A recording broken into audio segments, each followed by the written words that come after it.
it in ways that an executive order can't. And so we're working very well with our bipartisan group and the White House. We're visiting with the president tomorrow, the four of us, to move forward on AI legislatively, because we need legislation. Everyone agrees on that, regardless of their place in the ideological.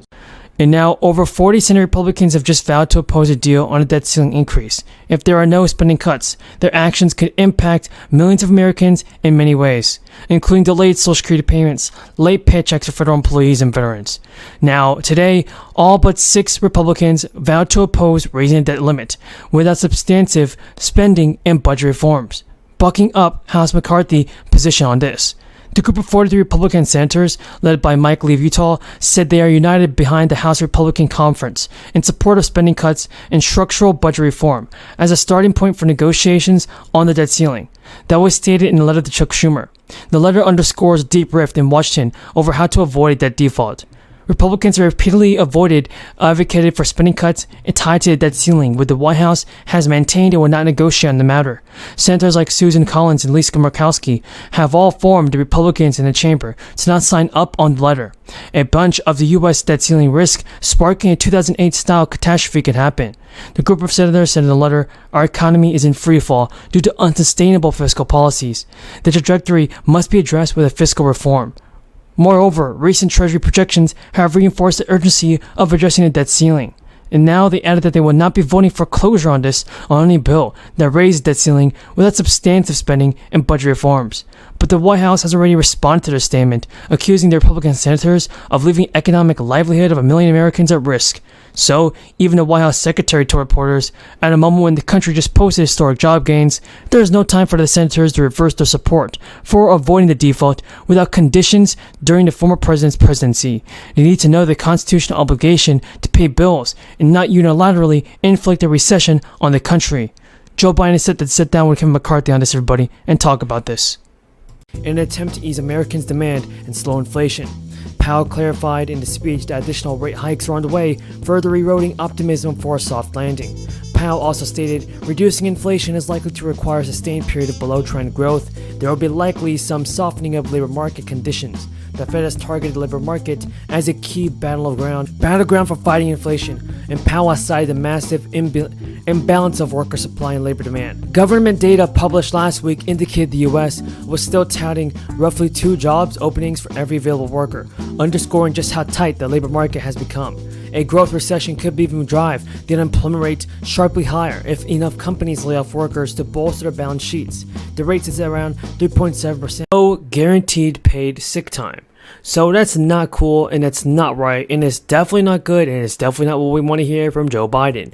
What we want to see is that Joe Biden do more for the people in sending out stimulus payments, because he should definitely do something now while he still has the chance. Because as the U.S. enters a recession this year, everybody, we have important news for Social Security, Ssdi, Ssdi, and even SSA. They have proposed a brand new stimulus program. When I say they, I'm talking about Democrats and Republicans. They will allocate billions of dollars towards new relief. Some Americans will receive these checks automatically, while others are going to have to a little bit more action. So there is a little less than a month before Colorado residents, even who file their taxes, receive this extra money. The Colorado Cashback Program, for instance, will give taxpayers who file their 2021 taxes by October 17th, $750 by the end of this month of January. Eligible couples will get $1,500, and even the governor, who signed the law in May, is set to return the money to taxpayers, as he originally intended for the payment to be $400 for individual filers and $800 for couples.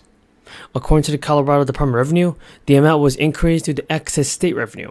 The payment arriving by the end of the month will be for state residents who filed an extension, and the first round of payments was for people who had filed their taxes by June 30th and paid to residents September 30th payments. So, example of this is what I'm talking about, and when Colorado residents, they must be 18 or older by the end of this year to claim this free stimulus credit. Free stimulus credit, folks, because if a taxpayer who's eligible to receive this check owes any money to the government, like a child support or unpaid parking tickets, well, the rebate amount will decrease. Also, everybody, President Biden and top lawmakers fanned out across the country this week to visit bridges that are said to be prepared with new infrastructure money. The president stopped at For instance, the Brent Spent Bridge, which crosses the Ohio River connecting Connecticut and Kentucky, the event touting an infusion of repair money. Repair money going to bridges, not people. Why is it going to bridges? I have no idea, everybody. We all have to blame it on President Biden because the focus of the White House and the GOP leadership on areas of bipartisan cooperation is a marked contrast to the House of Representatives, as they're still struggling to enact somebody to take charge. So what I want to say is that the infrastructure law put aside $100 billion for roads and bridges, and now rural broadband, ports, and other items are having some difficulties around us. For instance, this week's visit coincided with the announcement that approximately $2 billion of the money will be set aside for repairs in a large bridge program. Millions of people currently qualify for at least one bonus refund check. Officials even said that there are billions of dollars in unclaimed payments right now. These checks can be worth over $1,000 for many of you guys.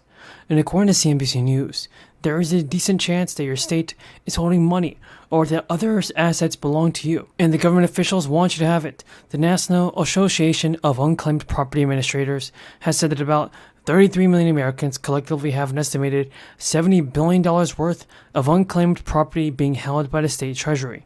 The types of assets that end up with states range from uncashed checks or rebate checks to inactive brokerage accounts and unpaid life insurance benefits.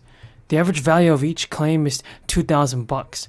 Last year, about $4 billion in property tax was returned to the rightful owners. While each state has its own rules that govern the process of claiming the property, you can count on being required to prove that you are the rightful owner. For example, providing documents confirming your identity. States often try to locate people as well, for instance, matching the owner's information to a tax return. And according to officials, state treasuries get new unclaimed property turned over to them every single day. Officials are encouraging people to check their missing money in a national cleaning house for unclaimed assets, and most people are participating in this. The IRS may have some extra money for you, and the tax agency has announced that more than $500 million in outstanding refunds remain unclaimed for the 2019 tax. The agency estimates that more than 1.5 million taxpayers might have qualified for a refund but did not file a federal income tax return for the 2019 tax year. If you are due a refund, you must file a federal income tax return to get your money. Things are a little bit different this year. You have more time than usual to claim the 2019 refund.